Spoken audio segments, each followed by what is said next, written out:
Bueno, hola a todos. Mi nombre es Martín Bunge, soy egresado de la camada del 99, de 1999. Eh, Antes que nada, muchas gracias por este espacio, para el grupo de exalumnos del colegio. Hace rato veníamos conversando sobre la posibilidad de dar esta charla o este ciclo de charlas, así que muy contento de estar acá. Se siente un poco extraño estar solo, sin ver el resto, pero vamos a hacer lo posible para que lo que comparta hoy en los próximos encuentros ayude a activar un poco el deseo por conocer el lado científico de Goethe, que creo que tiene mucho, mucho para, para descubrir y mucho para alimentar nuestra manera de ver las cosas y sobre todo ver a la naturaleza. No lo voy a hacer muy larga, simplemente contar de que este es el primer encuentro de tres, y cada uno de los encuentros va a tener un tema específico. Ahora les voy a contar un poco acerca de este. Em, Les recomiendo que tengan algo para escribir a mano y también que vayan anotando preguntas y dudas, para que después, de alguna manera, encontremos el espacio para poder seguir conversando acerca de esto. Creo que abre muchas puertas y muchas oportunidades para seguir leyendo, investigando, viendo dónde fueron apareciendo sus influencias después de su muerte. Y creo que hoy, en estos últimos años, está tomando mucha relevancia también en algunos ámbitos que vamos a ir conversando. Voy a compartir una pantalla donde preparé algunas slides que quizás nos ayuden a ir viajando un poco por este primer encuentro. Eh, y lo que vamos a estar abordando en este primer encuentro, sobre todo, es el vínculo con su trabajo con la morfología y todo lo que fue la metamorfosis de las plantas, que es uno de sus libros o de sus compendios más completos y cerrados de su trabajo científico. El segundo encuentro vamos a estar enfocándonos en su teoría de los colores, que algún comentario quizás hagamos hoy, pero va a estar específicamente enfocado en ese trabajo. Y el último encuentro va a ser una mirada un poco más general y algunas conclusiones respecto a su método científico, acerca de su mirada del mundo, algunas influencias que surgieron a partir de, o sea, quienes fueron influenciados por su trabajo, y algunos casos concretos de hoy en día donde podemos ver que se está trabajando desde su mirada, ¿sí?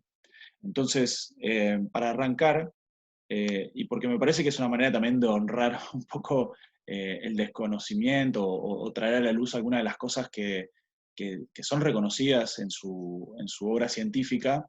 eh, Hay algunos hitos y algunas cosas que son importantes y que generalmente se nombran cuando hablamos de su trabajo, y tiene que ver con que eh, él fue uno de los impulsores y uno de los iniciadores de la anatomía comparada, que es una manera muy particular de estudiar la anatomía y la forma de las cosas. Eh, Fue uno de los que, o no fue uno, fue el que descubrió el hueso intermaxilar, y que ese hueso después, o el descubrimiento de ese hueso después tuvo una gran influencia en la teoría evolutiva que hoy aún sigue vigente. eh, Fue el que acuñó y le dio vida a la palabra morfología. En un ratito vamos a ver qué quiere decir morfología y su trabajo, que estuvo enfocado en el desarrollo de las plantas y en la vida, sobre todo del reino vegetal. Pero también observó animales, no solamente las plantas, pero principalmente su trabajo, en el cual él compaginó toda esa mirada, es la metamorfosis de las plantas, y en este encuentro vamos a hacer un poco de referencia a ese trabajo. También investigó en geología y meteorología. Creo que para mí uno de los principales aportes, y se lo reconoce, eh, es su método científico y su abordaje para la ciencia, que ahora vamos a ver un poco en qué contexto aparece, que es muy particular también. Eh, y ese método científico como una invitación a la participación y al descubrimiento y a la conexión entre las artes y la ciencia, ¿no? Mientras sigue investigando todas estas cosas, él sigue escribiendo sus obras, y su poesía, es algo que él va mechando, y creo que eso es una de las grandes características de su abordaje y también de esos tiempos, ¿no? Estamos hablando del romanticismo y de una época de mucha eh, eh, contrastación con el periodo anterior, ¿no? Con el siglo de las luces. Y bueno, y la teoría de los colores, que es lo que nos va a ocupar el segundo encuentro, que es muy particular y es muy especial, porque bueno, tiene toda una historia detrás de cómo él llega a esa primera observación para que después construya su teoría, que hoy en día se usa eh, en el mundo artístico, en diseño gráfico, para entender la paleta de los colores. Em, para los que estén interesados en algún momento entrar más profundamente en esto, está obviamente volver al alemán y leerlo en alemán. Yo particularmente uso mucho y leí este libro en inglés, que además está eh, acompañado por fotos, y me parece que es una gran obra de arte, porque el autor lo que hizo fue eh, tomar exactamente las plantas y en el momento particular, el estadio particular de la planta, fotografió la planta y la puso en los lugares donde Goethe eh, habla de esas plantas. Entonces es muy interesante ir viendo cómo las imágenes y las fotos van acompañando el texto. Bueno, son diferentes formas, hay otras versiones, pero bueno, a mí particularmente me gusta mucho esta. Yo leí La Metamorfosis de las plantas en inglés, no la leí en alemán. Es algo que voy a intentar hacer, porque bueno, implica una complejidad especial, pero de hecho eh, dicen que es una gran forma también de dar un salto más en el estudio de su trabajo, que es leer ahora en idioma original. Em, para ir conectando un poco con su vida, no me estoy enfocando en su obra literaria, como verán, pero sí quiero resaltar algunos hitos en su vida que desde mi óptica fueron algunos de los puntapiés para el desarrollo de su trabajo científico. No nos olvidemos de que estamos en pleno evolución del romanticismo, y esta respuesta a la razón y a esta visión más mecanicista del mundo que se había implantado o había fortalecido en el siglo anterior. Eh, bueno, él es un gran referente de ese movimiento en Alemania. Eh, y cuando durante sus primeros años, él nace en 1749 y muere en 1832, con lo cual en esos primeros años él estudió leyes y a la par, mientras estudiaba leyes, se anotaba en diferentes cursos y estudió seriamente diferentes disciplinas. Eh, anatomía y teoría de la electricidad, magnetismo, pasó por diferentes medicina, pasó por diferentes cursos y estudios, y estudió de forma, digamos, formal, pero también de forma privada en su casa con diferentes profesores. Él fue alguien que se interesó por muchas cosas y nunca estuvo en una sola cosa en particular, ¿no? Y ya desde esos inicios, no tengo acá como la cronología de sus publicaciones, pero ya de esos inicios todo su trabajo poético tomó mucha fuerza. En el 68, en 1768, él tiene una enfermedad y toma contacto a través de una conocida con la alquimia, ¿no? Y comienza a leer a Paracelso, que es alguien que influencia su mirada eh, y empieza a construir una visión del mundo. Ahí toma contacto con los cuatro elementos, con el fuego, aire, tierra, y con los temperamentos, que es algo que él después retoma en la teoría de los colores y hace un vínculo entre los elementos y los temperamentos y los colores. Eh, y en esa época se empieza a conformar un poco la visión del mundo de él, eh, y que es algo que es muy presente en toda su obra científica, que es la visión del organismo, ¿no? Y de todo el mundo como un gran organismo y una gran expresión. Eh, y por otro lado, eh, las primeras preguntas respecto de que hay algo en la sustancia, o sea, hay algo en la forma que está en constante cambio. Si uno mira una planta durante un tiempo, empieza a ver que sus formas empiezan a cambiar, pero hay algo que se mantiene claramente, porque si no esa planta no sería lo que es. Entonces él empieza a hacerse estas preguntas, ¿no? De que hay algo que se mantiene, pero también hay algo que cambia. Eh, y en 1776, ahí ya en Weimar, él tiene una relación muy cercana con el duque, que el duque le comienza, primero que hace algunos trabajos con él, y entre una de las cosas que le pide, ahí se vinculó mucho con la minería, también estuvo, o sea, muy vinculado a la política ahí en Weimar, y una de las cosas que le pide el duque es que cuide su jardín. Y en ese cuidar su jardín es donde muchos reconocen que él hace su verdadera incursión en la botánica, y fue realmente como una expresión de lo que va a venir después, que es realmente trabajar desde la observación y de estar en contacto eh, con, con el reino vegetal, que es que él empieza a tener sus conclusiones. Y un hito muy importante en su vida es su viaje a Italia, en donde él escribe muchas cosas,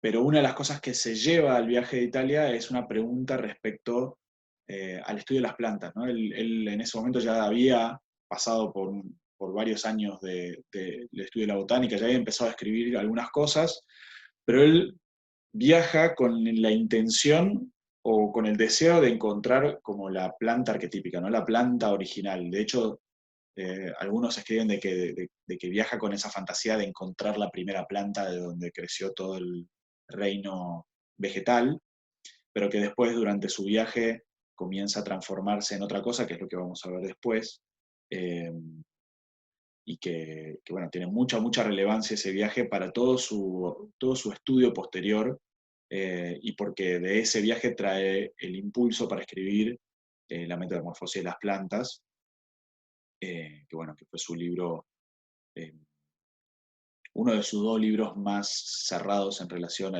a las ciencias. El otro es La teoría de los colores, que le vamos a dar un poco de espacio la próxima vez. Pero bueno, Italia fue un gran, gran hito en su viaje como científico. Voy a intentar, a medida que vamos charlando, voy a intentar irme echando con frases de él. Me parece que es la mejor forma de ir acercándonos a su manera de pensar y a su manera de ver. Eh, y, y voy a ir citando algunas de sus partes. Él, además de estos dos libros, tiene muchos escritos diferentes, de diferente largo, eh, y mucho, mucho, mucho de su trabajo está en cartas, y está en pequeños artículos y en pequeñas cosas que se fueron compaginando, y hay algunas enciclopedias o compendios de toda su obra científica que fueron ordenadas de diferente manera, con lo cual, si uno empieza a investigar por literatura en relación a su trabajo científico, claramente se va a encontrar con estos dos libros, pero después van a ver que hay mucho material disponible, eh, algunos escritos en forma de ensayo y otros incluso poéticos.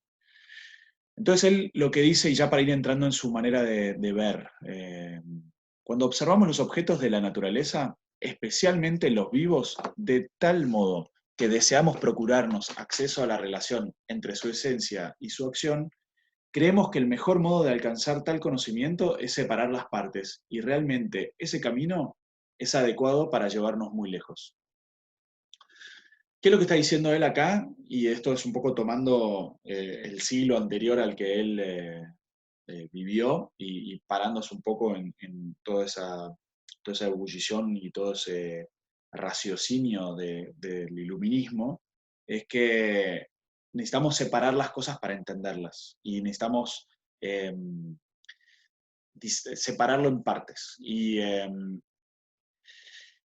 Y que, bueno, hay una creencia detrás de eso, de que esa es una forma de conocer y que nos sirve para una parte del conocimiento. Imagínense, y yo me acuerdo estar en el aula de biología del colegio, y que hay algunos corchos con mariposas, insectos clavados, y tengo como una imagen muy, muy viva de esa situación.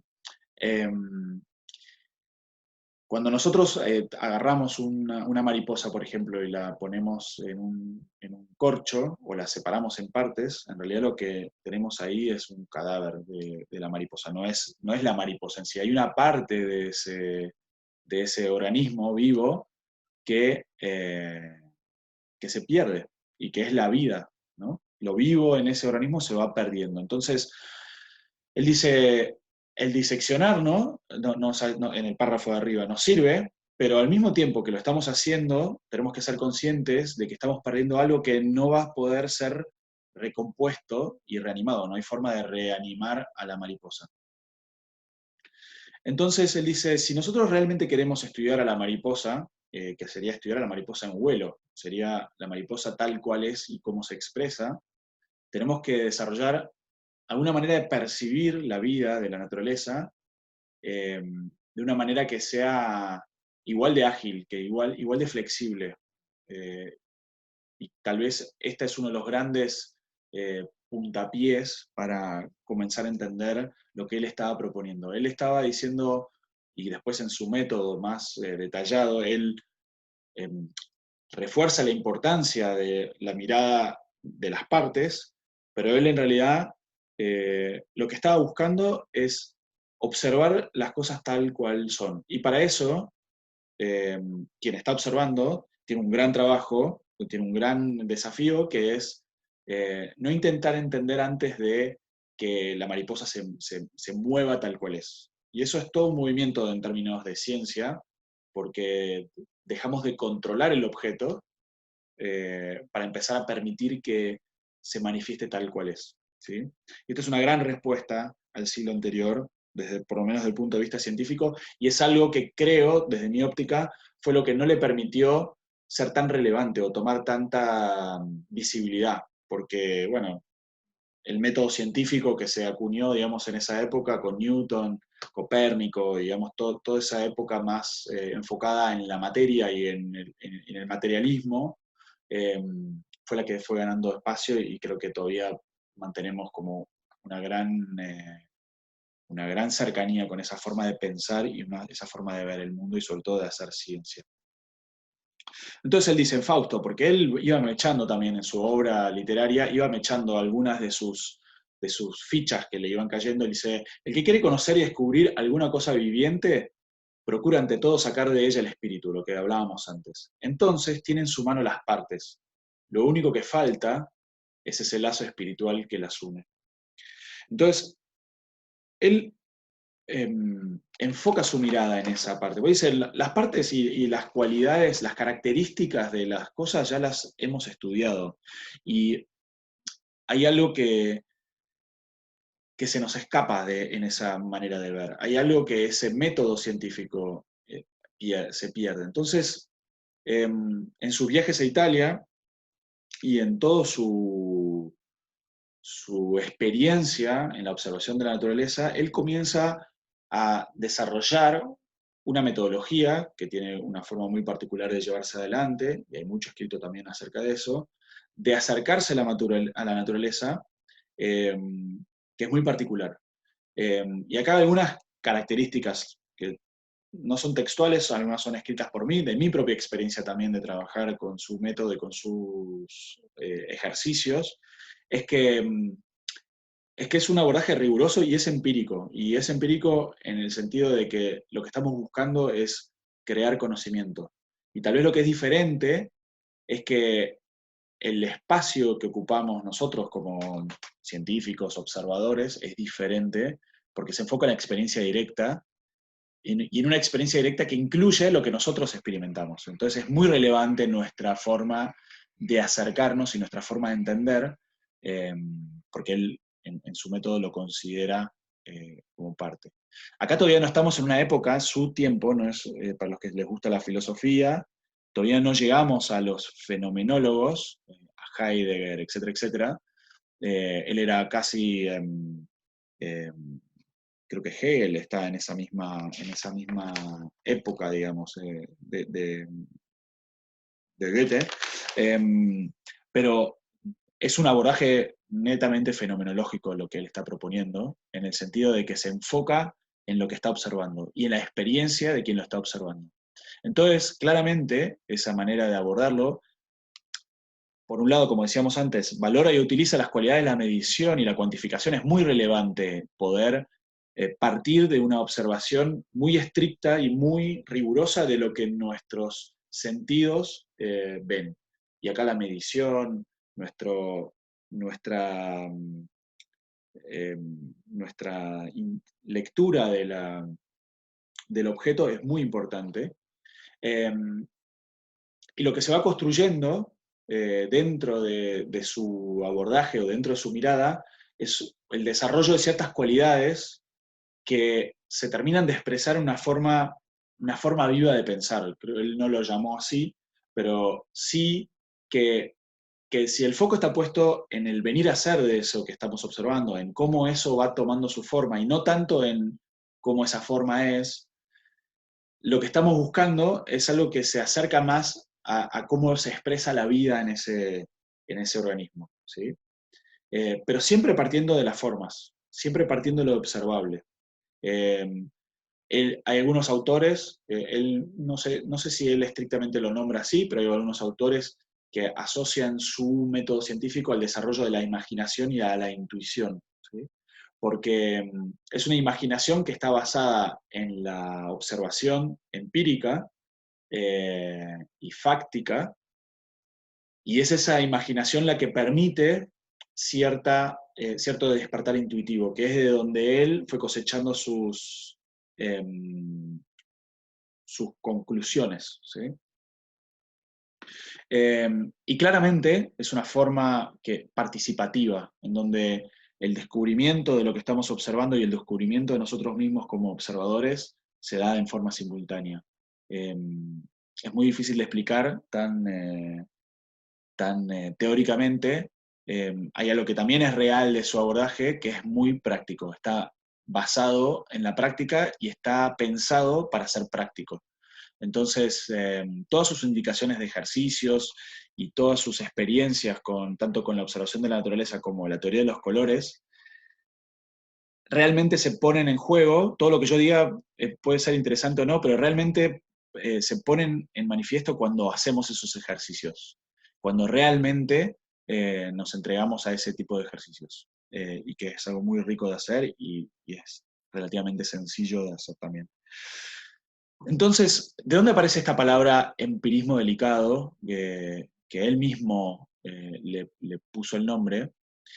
Esta es una frase textual de él, dice: hay un empirismo delicado que se hace absolutamente idéntico con el objeto, transformándose de esta manera en verdadera teoría.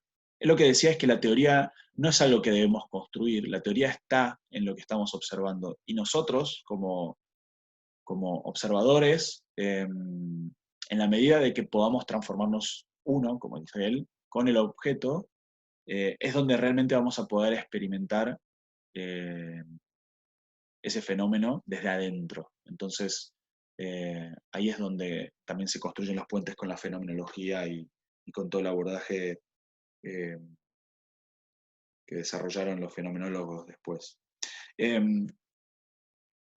Un poco para acercar algunas ideas respecto al libro y a su trabajo en relación a la morfología. Eh, Él, al no estar enfocado no solamente en las formas, sino en el venir a ser de los seres o de los organismos, su observación de las plantas le fue llevando a diferentes conclusiones de alguna manera. Acá, por ejemplo, lo que vemos es una foto de una planta que en la Argentina creo que le dicen yuyito, es bastante conocida, es parecida al diente del león, pero crece hacia arriba, de hecho tiene una flor bastante parecida. Es una planta que se desarrolla hacia arriba, y lo que vemos a la derecha es la disección de cada una de las hojas que están en el tallo. En algunas se repiten, o sea, hay varias de la misma, pero si ustedes observan cada una de estas formas y van a la planta, van a encontrar que están presentes. Entonces, las que están a la izquierda, la chiquitita del lado izquierdo, son las formas de la hoja que está en la base, en la parte más cercana a la tierra. Y a medida que uno va subiendo en la planta, va encontrando las diferentes formas que se ven en este círculo, ¿sí? Y pasan de una forma redondeada hacia una forma mucho más recortada y puntiaguda. Y lo que es interesante de ver, y esto es otra gran conversación que quizás nos lleve al tercer encuentro, pero acá hay algo que se da y que es interesante, y es que nosotros en este proceso podemos ver que hay un movimiento, hay algo que está en movimiento entre cada una de estas formas, y que están todas al mismo tiempo en la misma planta. O sea, todas estas hojas están en la misma planta en el mismo momento. Entonces, esto empieza a hablar de que la planta está haciendo algo que tiene algunas dimensiones más profundas que solamente, es una hoja, sino que hay un movimiento que se está dando el ojo de Goethe estaba puesto en ese movimiento y en entenderlo, y en entender qué es lo que hace que eso suceda. Y en su viaje a Italia, que creo que es donde él tiene de alguna manera un poco una revelación que le da paso a la escritura sobre esto, es que él llega como a la conclusión, caminando ahí por un jardín en Palermo, de que él dice, una planta no es más que hoja, porque él, a partir de la observación de diferentes tipos de planta y de diferentes tipos de vegetaciones, él llega a la conclusión de que la hoja es el órgano, o es como la pieza, que a medida que la planta va creciendo, es la hoja la que va transformándose en diferentes órganos, en el tallo, en las ramitas, en las diferentes hojas, en las diferentes partes de la flor, incluso hasta los pétalos. El pétalo es una hoja que se transforma en otro órgano muy particular que es el pétalo o los órganos reproductores de la flor, reproductivos de la flor. Entonces, él con esa ficha, que de alguna manera él de repente podía verla en todos lados, porque empezaba a ver cualquier planta y esa planta le demostraba un poco su mirada, eh, empieza a conectarlo, como decía, con esta dimensión más sutil o más profunda de la vida de una planta. No es solamente lo que vemos, también hay algo que está viviendo dentro de la planta que la hace única y la hace particular, y que está en movimiento, es algo que está vivo. Eh, y esto que él quiere comenzar a entender va más allá de lo visible y tocable. Es algo para lo cual hay que poner en funcionamiento ciertas facultades que el ser humano tiene. Eh, y que son, por ejemplo, de que nosotros si hacemos un viaje desde la imagen, desde la hoja más chiquita del lado izquierdo hasta la hoja más chiquita del lado derecho, si hacemos ese caminito, eh, nosotros podemos reconocer que hay un movimiento ahí, que hay algo que se está gestando en ese paso de una pieza de un momento al otro. Eh, y él dice que para poder acercarnos a esta forma de entender y a esta forma de ver, no alcanzan solamente con nuestros ojos del cuerpo, nuestros ojos físicos, porque nuestros ojos físicos no nos permiten ver el desarrollo de una planta. No podemos, por más que nos sentemos durante un año a mirar una planta todo el tiempo sin dormir, como si eso fuera posible, no hay forma de ver ese movimiento. Vamos a ir viendo, vamos a ir comparando situaciones anteriores. Salió la flor o salió el pimpollo. Entonces, ese hito nos va a mostrar que algo cambió, pero nosotros no tenemos la capacidad con nuestro ojo de ver esa secuencia. Hay algunos videos, si buscan en YouTube se puede ver, se llaman timelapse, que son cuando uno puede ver en cámara rápida el proceso evolutivo de una planta, y es muy interesante de ver. Él lo que estaba buscando es cómo podemos crear las condiciones internas en nuestro pensar que nos permitan ver esa película de eso que estamos observando. Ese es como el primer paso imaginativo, porque como nuestro ojo no lo puede ver, eh, nuestra imaginación sí, pero basándonos, como dije antes, en la observación empírica, ¿no? Y por otro lado, lo que él llamó el ojo del alma, que es el desarrollo de esta mirada más intuitiva, que empieza a despertarse cuando ponemos en funcionamiento la imaginación y le damos espacio a la intuición. Es un momento, digamos, de pausa donde permitimos que esa vida que reconocimos empieza a hablar por sí mismo.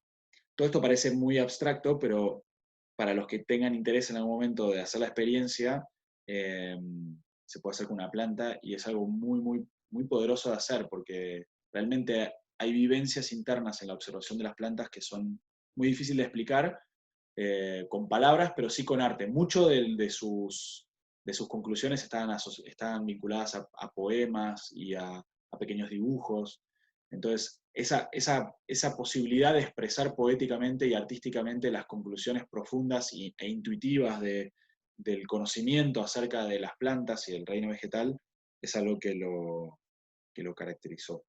Entonces él estaba con esta idea de que la planta, perdón, que la hoja es el órgano que se va transformando, y hay un encuentro muy reconocido en esa época, que es un encuentro entre Goethe y Schiller, que tenían ideas parecidas, pero se enviaban correspondencia y se compartían ideas, pero también eran bastante duros entre sí y hacían preguntas incisivas para ayudar a seguir investigando. Era algo que hoy en día en la ciencia sigue siendo muy presente, la manera en cómo los académicos se contestan entre sí para incentivar el conocimiento y el desarrollo. Schiller lo que le dice en un encuentro a Goethe es, cuando Goethe le cuenta todo esto de la hoja y todo, Schiller le dice, vos lo que estás viendo no es un órgano, estás viendo una idea.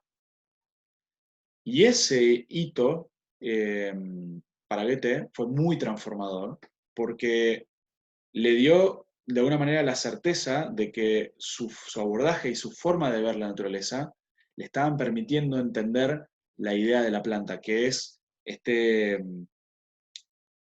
esto que no es observable con nuestros ojos físicos, que no es palpable, que no es tocable, pero que para poder acceder a ese conocimiento requiere de nuestra vivencia y de nuestra experiencia.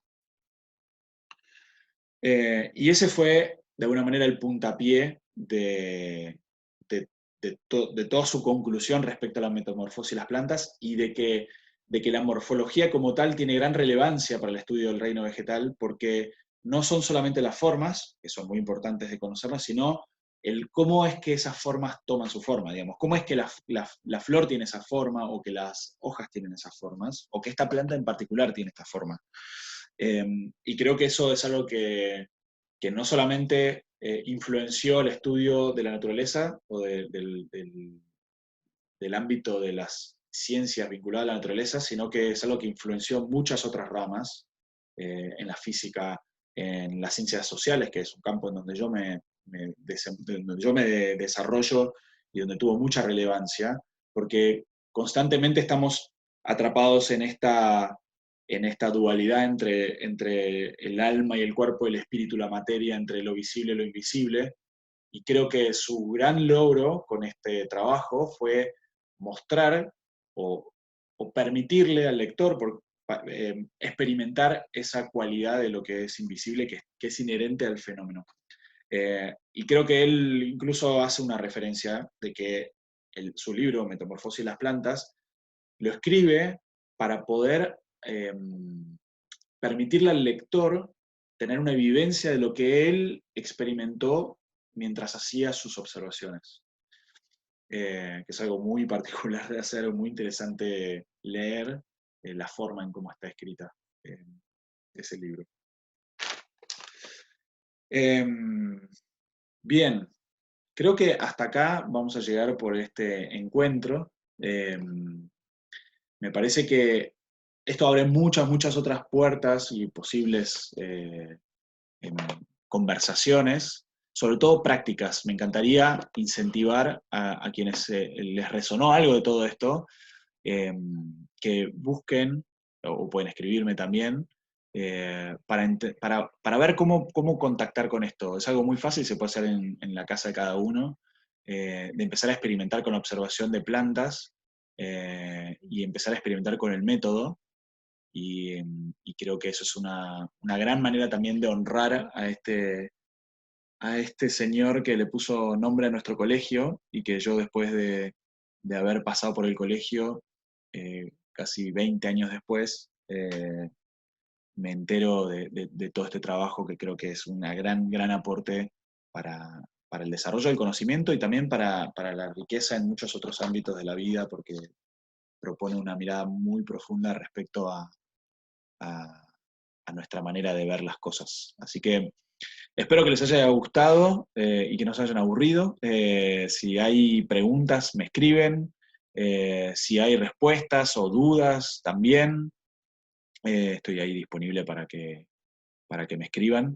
Y el próximo encuentro que vamos a poner disponible, vamos a dedicarle un poco más de tiempo a la teoría de los colores. Y van a ver que hay muchos puntos en común en su manera de ver las cosas, tanto en el reino vegetal como en el estudio de los colores, que ya empieza a ser un poco más abstracto. Eh, bueno, es muy, muy interesante de conocer. Así que bueno, los dejo. Espero que todos estén sanos y salvos en sus casas y que ojalá esto pronto lo podamos hacer todos juntos en algún lugar. Bueno, que esté muy bien.